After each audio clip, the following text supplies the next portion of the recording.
Profesor, algunos dicen que usted crea en sus escritos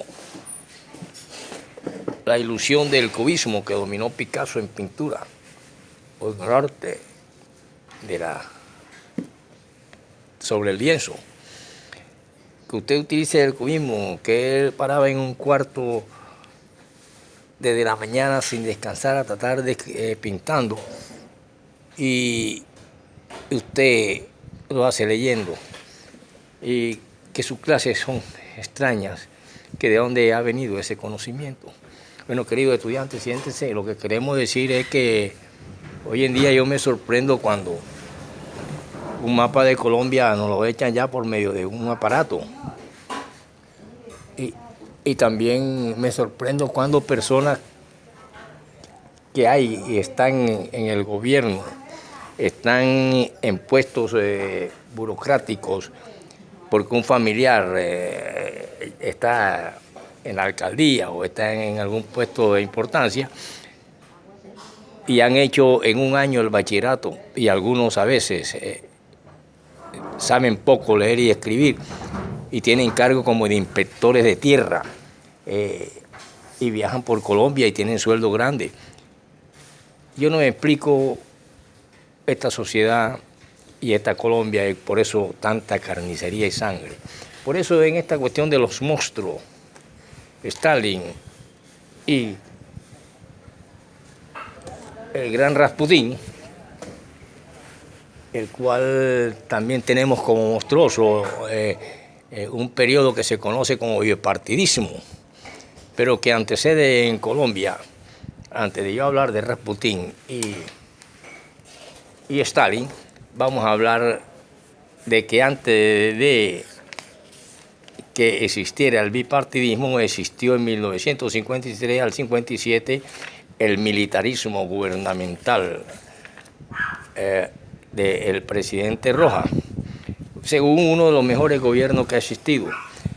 Pero antes de Rojas existió el gobierno de Laureano Gómez, 1950 a 1953.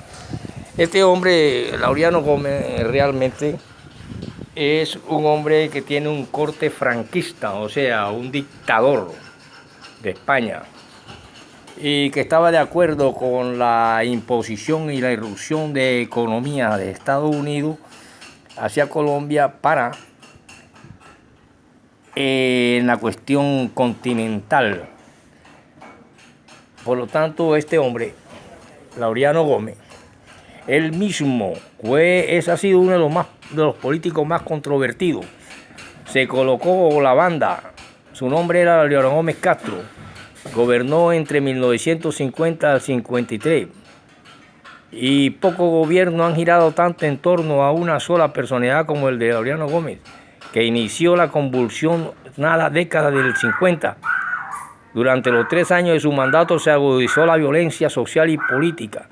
Surgieron las guerrillas liberales y se ampliaron las comunistas. La participación en la guerra de Corea acabó por definir a este como un periodo marcado por las armas. Él no quería liberales en las fuerzas militares. Él desechó el Congreso, lo clausuró desde noviembre del 1949, y partidario del fascismo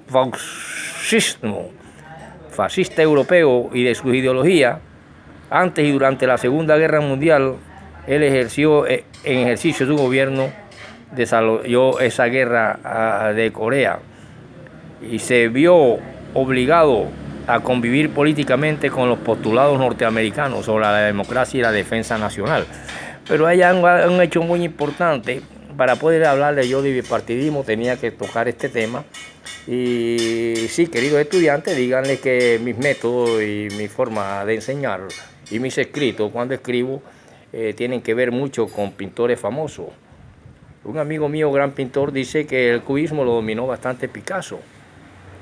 Otro dice que a veces soy demasiado realista y a veces demasiado subjetivista y a veces demasiado consciente, inconsciente, y muchas veces demasiado consciente. Entonces dejemos las opiniones sobre mí y mi forma de escribir y de enseñar para que ustedes creen su propio estilo. Por lo tanto, Álvaro Gómez, o Laureano Gómez, creo que era padre de Álvaro Gómez, que es un hombre de los más respetados intelectuales de la América. Laureano Gómez, su sombra no permitió que su hijo gobernara, quizá hubiese sido un gran gobernador, un gran presidente. Entonces tenemos lo siguiente, que él se eligió exclusivamente con los votos de su partido conservador. Se colocó él mismo la franja presidencial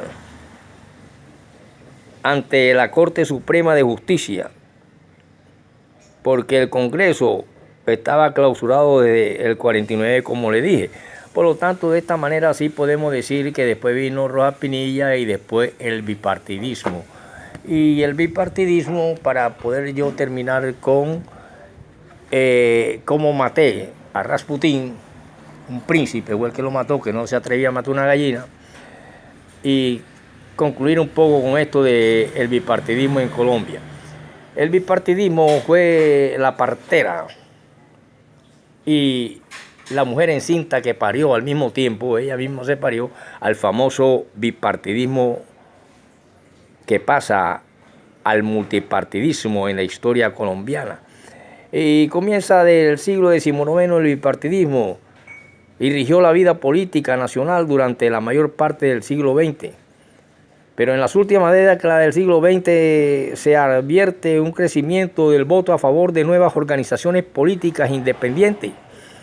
Y Colombia ve especialmente en las ciudades este fenómeno, que muchos han querido explicar, y encuentra que entre otras causas, por las divisiones y debilidades internas de los partidos, la transformación demográfica de Colombia y educativa de los colombianos y la decepción general por distintas administraciones crea el famoso multipartidismo, que comienza, por ejemplo, con el Partido Obrero de 1916, conocido como Partido Socialista Revolucionario, y el Partido Comunista Colombiano en 1930. También se originan en la época del auge de ideas socialistas en el mundo. Pero la Unión Nacional de Izquierda Revolucionaria, UNIR, fue fundada en 1933 por Jorge Eliezer Gaitán, quien la definía como una alternativa liberal de izquierda. Por eso se llama multipartidismo, que viene después del bipartidismo. El bipartidismo es esa cuestión donde un hombre como Carlos Llera o Alberto Llera, y después viene otro, un liberal, un conservador, y así hasta duran casi un siglo. La Unión Nacional de Izquierda Revolucionaria, UNIR, también fue fundada en 1933 dentro de este multipartidismo. La Alianza Nacional Popular, ANAPO, fue fundada en 1960 por Rojas Pinilla, quien logró en 1970 la segunda votación presidencial en unas elecciones cuestionadas por posible fraude. Luego nació el Movimiento Revolucionario Liberal MRL por Alfonso López Michels en 1959 y se oponía al sistema de alternación en el poder definido por el Frente Nacional. Luego apareció el nuevo liberalismo liderado por Luis Carlos Galán Sarmiento y surgió en oposición al clientelismo y la corrupción del régimen político y tuvo significativa acogida durante los 80. Digo esto para poder nosotros meter las narices en las cuestiones de otros países y poder ver la cuestión de Rasputín, que era un santo que curaba en nombre de Dios y que hacía orgías en el palacio de Nicolás y de Catalina. El Movimiento de Salvación Nacional también aparece, es un partido conservador, una disidencia del conservadurismo, y estuvo comandada por Álvaro Gómez Hurtado, hijo de aquel hombre que ya hablé.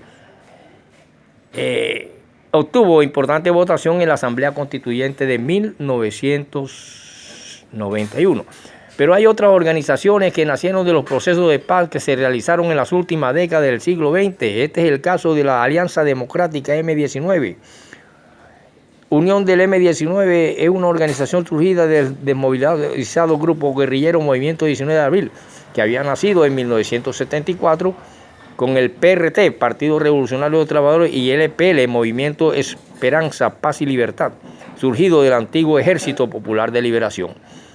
Después del Frente Nacional también fue usual que candidatos presidenciales crearan movimientos de índole subpartidista. que van dando como suprapartidistas, van dando lo que se permitió y permitieron obtener el apoyo de distintos sectores políticos independientes.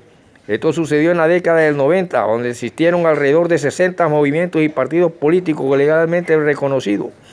Unos han sido grupos efímeros de índole electoral, otros organizaciones con ideología, estructura y programas más definidos, con mayor vocación de permanencia. Y entre esos se cobran los que van en la lama para que le den un poco el dinerito que dan para tener un partido, un presupuesto, bueno, el avivato.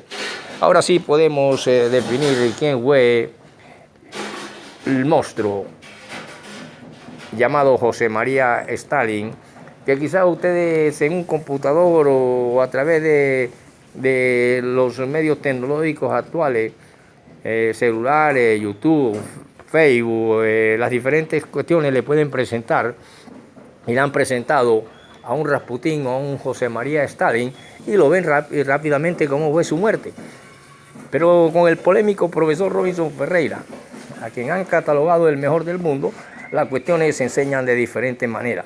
Por ejemplo, hay momentos en que ese monstruo José María Stalin es analizado por su hija. Y es analizado por su hija en el momento en que él está realmente muriendo. En el momento en que ella solamente ve que de él se desprende el alma y queda la carne rígida.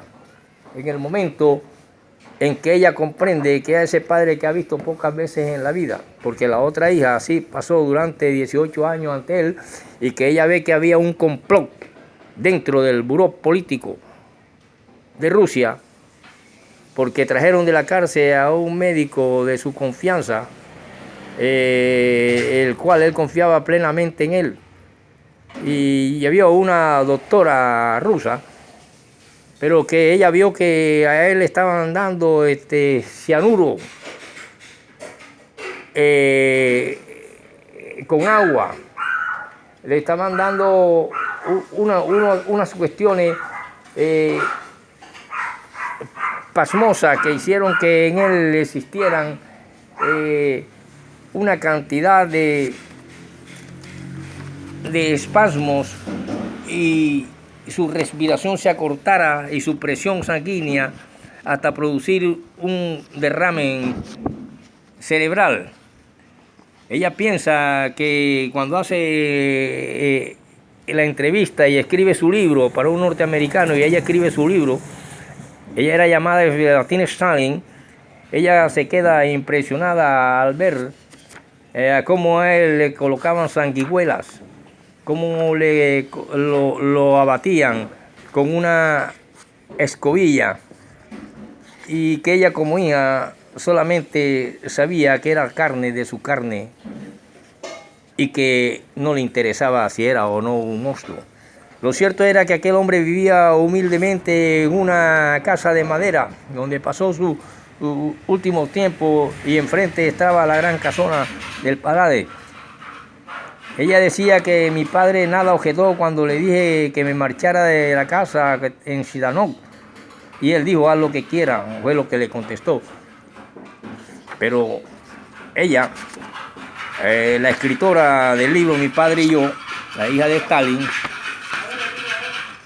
dice que solamente el médico ese que salió fue el único que se alegró y dijo, ya todo está concluido, viva, hemos terminado. Prácticamente para ellos habían terminado con un monstruo, pero que ella solamente veía un cadáver rígido, que en ese momento ella veía la hermosura de su padre y que sintió que también el alma se le desgarraba. Ella, la escritora de este libro, hija de Stalin, piensa que fue un complot dentro y que acabaron con la vida de este hombre que confiaba en un médico que era el único que él, con los ojos desorbitados, no sabía qué decir, pero ya estaba a punto de entregar su vida al juicio universal. Ella afirma en su libro que era raro que en aquellos días de su enfermedad, en aquellas horas, en que ante ella se encontraba el cuerpo y el alma, había volado de él. En los últimos días de despedida en la sala de la columna, se aferró con más fuerza y ternura que en toda su vida a ella. Y había estado muy apartado de mí, dice ella, de nosotros, sus hijos, de sus próximos familiares. En los últimos años aparecieron en las paredes de la habitación de su dacha unas enormes ampliaciones de la foto de sus hijos. El muchacho esquiando, el muchacho a pie y de cada una de ellas. Él no contaba el dinero, todo lo pagaba el Estado. En la mesita encontraron todos los salarios que le llegaban sin haberlos tocado. Y estaba creído que unos cuantos rublos eran millones de pesos, o eran millones de dinero. Ese era José María Stalin, a quien llamaron el monstruo de la Revolución Socialista. Y así podemos comenzar, después de analizar estos datos de monstruos y forma sublime, a atrevernos a hablar de un Rasputín. Ese Rasputín que hacía orgías en lo que hoy se llama el Kremlin, pero aquello era el buró de Nicolai y Catalina. Algunos piensan que Rasputín prácticamente era el hijo de la realeza. Muchos piensan que nadie se atrevía a acercarse y su nombre daba miedo, pero que era el príncipe Schneid, que era un príncipe que venía herido, pidió conocerle. Y dice que fue a la casa para tratar de conocer a Rasputín, o Starets, como se le llamaba. Rasputín, el hombre que hacía las orgías dentro del palacio, siempre estaba rodeada de cientos de mujeres cortesanas y se piensa que tenía un poder inmenso que podía hasta nombrar ministro. Llegaba a tener un poder que de sus ojos salía una extraña circunferencia que hipnotizaba a los que trataba de curar en nombre de Dios y que los curaba en nombre de Dios. Y este monstruo llamado Rasputín, nadie, ni el ejército ni la policía, nadie se atrevía a tocarlo ni a asesinarlo. Tenía un poder inmenso sobre Nicolás y Catalina, los que dominaban a Rusia. Por eso él dice que en el momento de su muerte, en el momento en que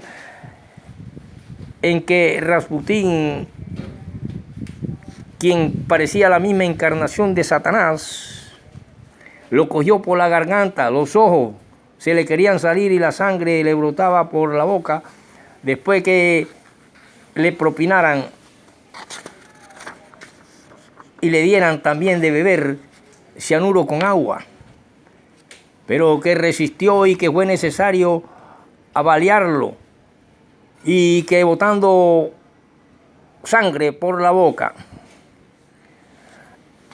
él se arrastró como una serpiente hasta subir las escaleras y salir al traspatio, pero que en el traspatio lo esperaron 12 hombres también que deseaban asesinarlo y que se conjuraron con el joven oficial, pero también príncipe, para asesinarlo. Rasputín hablaba de que ya estaba bueno de tanto derramamiento de sangre entre alemanes, franceses y rusos, y que quería afirmar y que quería hacer que hubiera paz en el mundo, y que por eso él era perseguido, que era perseguido como persiguieron a Cristo, que era perseguido y todos lo odiaban, especialmente la madre del que él nunca creyó que podía asesinarlo. Este joven se hacía ver por él en sesiones para que le curara, pero sentía miedo cuando miraba los ojos de Rasputín, quien lo adormecía y después no sabía más de él. Rasputín estuvo a punto de descubrir que él era el que lo iba a asesinar y el hombre temblaba. El hombre vio cómo se arrastró por la escalera y afuera lo ultimaron a tiro y cayó sobre la nieve. Y luego llegó la policía cercana y le dijeron que habían escuchado disparos. Pero cuando él le dijo que eran unos amigos que estaban de fiesta haciendo tiros al aire, él fue a donde había caído Rasputín y Rasputín estaba de otra forma, no como cayó. Y él le dio miedo porque dijo, seguramente está vivo. Y sintió un temblor pavoroso. Y así, la Rusia, conocida como soviética en 1920, vio morir el 29 de diciembre, en la época de los zaristas, a este hombre llamado Gregorio Elifomovich Rasputín. Y así podemos dar cuenta de muerte de fenómenos como el famoso monopolítico teológico sistema de Colombia con el fascismo laurianista y con su ejército netamente conservador, porque no querían liberales, en época del Laureano Gómez, y después vino Rojas Pinilla. Y así podemos dar conclusión a esta segunda parte de monstruos asesinados y alguna parte sublime con el profesor Robinson Ferreira.